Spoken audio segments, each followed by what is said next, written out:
ডিম আগে না মুরগি আগে, স্রষ্টার স্রষ্টাকে? আর এই যে ডিম আগে না মুরগি আগে, এই কথাটা আমাদের মাঝে অনেক সময় আসে, কিন্তু আমাদের প্রিয় শায়েখ আল্লামা দেলোয়ার হোসেন সাইদি কত সুন্দরভাবে ব্যাখ্যা করলেন। ভিডিওটা কন্টিনিউ করেন, তাহলে দেখতে পারবেন। এখন প্রশ্ন ওঠে, আল্লাহরে বানাইছে কেডা? মুরগি আগে না ডিম আগে? ডিম যদি আগে হয়ে থাকে তো ডিমটারে পারলো কে?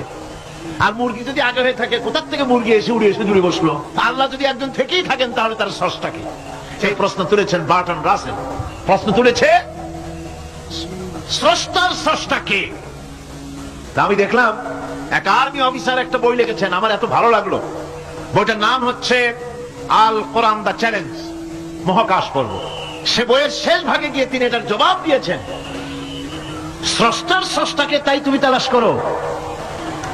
কানা সাহেব মানে কুজো সাহেব হিতই শুইতে একটা লবণ কণার দৃষ্টান্ত তিনি দিয়েছেন। একটা লবণ কণা, একটি লবণ কণার ভিতরে যতগুলি মলিকুল থাকে, একটা লবণ কণার ভিতরে যতগুলি ক্যালাস থাকে, একটা লবণ কণার ভিতরে যতগুলি উপকরণ আর উপাদান থাকে, অর্থাৎ একটা লবণ কণা যত উপকরণ যত উপাদান ধারণ করে, তার ধারণ ক্ষমতা যতখানি, এতখানি জিনিস ধারণ করতে 1000 বার্টন রাসেলের মগজের দরকার।